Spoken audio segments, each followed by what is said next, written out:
Imagine someone told you that you would have to carry a huge bag for the rest of your life, while eating, working, studying, even while sleeping.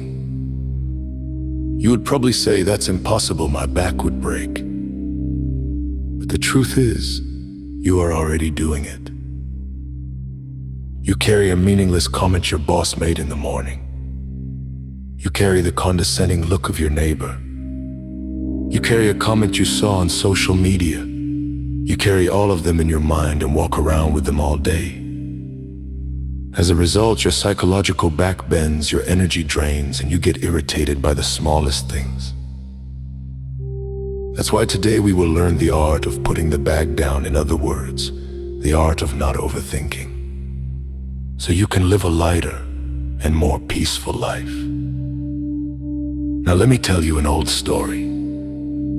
An elderly monk and his student are walking through a forest when they reach a strong river. There is a woman there who wants to cross but is afraid. The monks have strict rules. Touching women is absolutely forbidden. But the old monk, without hesitation, lifts the woman onto his shoulders, carries her across the river, and continues on his way. The student stays silent, but inside he is burning with anger. After 3 hours, he can't hold it anymore and bursts out. "How could you do that? It's forbidden to touch women." The old monk smiles and says, "I carried that woman for 1 minute and left her behind. Are you still carrying her in your mind after 3 hours?" This story actually describes all of us. A negative event, maybe a word, a look, an insult. In reality, it lasts 1 minute and ends, just like the monk crossing the river. But the problem is, we act exactly like the student. We take the event and live with it. We eat with it, sleep with it. We replay it over and over in our minds. The event ends, but it continues in our minds. Not overthinking does not mean being emotionless. It means not carrying the burden. It means leaving it by the river and continuing your journey lightly. So why do we overthink? Because most of us believe that getting justice means reacting. But life shows us the opposite. Your energy is your capital. Let's say you wake up with $100, that's your psychological energy.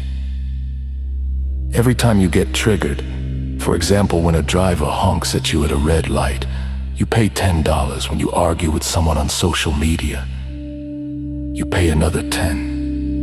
When you get upset over a comment, you pay $30. By the time it's 2 p.m., you realize your balance is zero. You go home to your family, but you're bankrupt. You don't even have the energy to smile at them or spend time with them.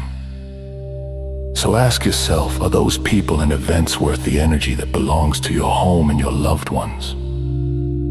Another reason is that we try to control what others think. We want to prove we are not weak to make them respect us. But the truth is, you cannot control people's tongues, but you can control your ears. Now let's move to the practical part. These are not just ideas. I use them in my own life and they work. First, don't take everything personally. 90% of what people say has nothing to do with you. It's their stress, their ego, their bad day, but you take it all upon yourself.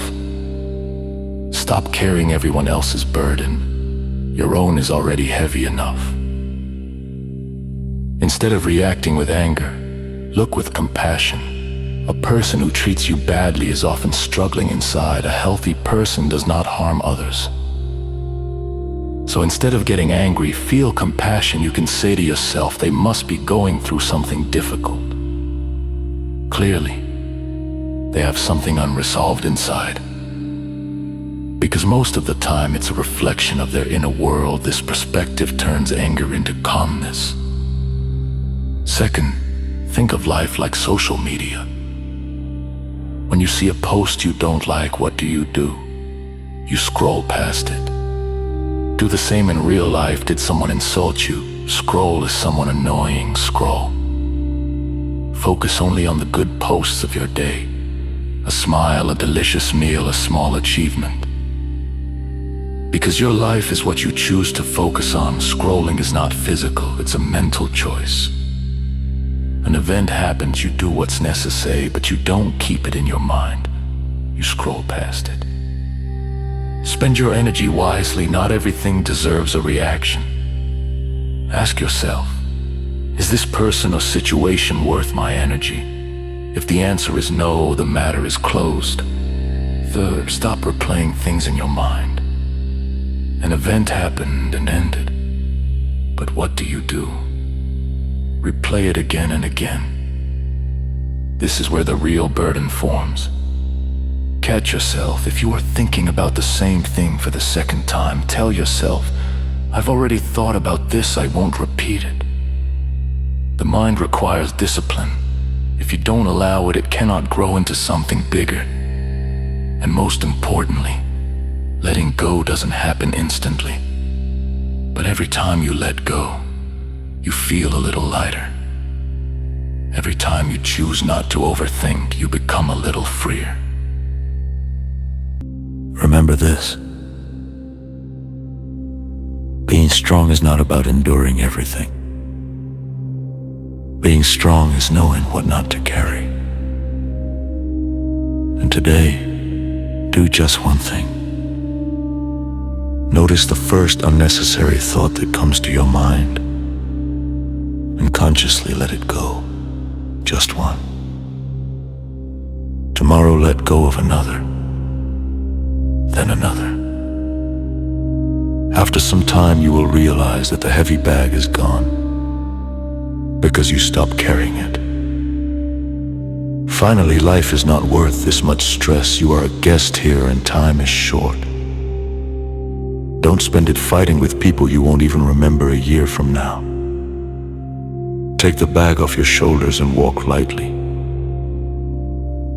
Thank you for joining me on this journey of awareness and meaning. And remember, walk your own path. Everything is in your hands.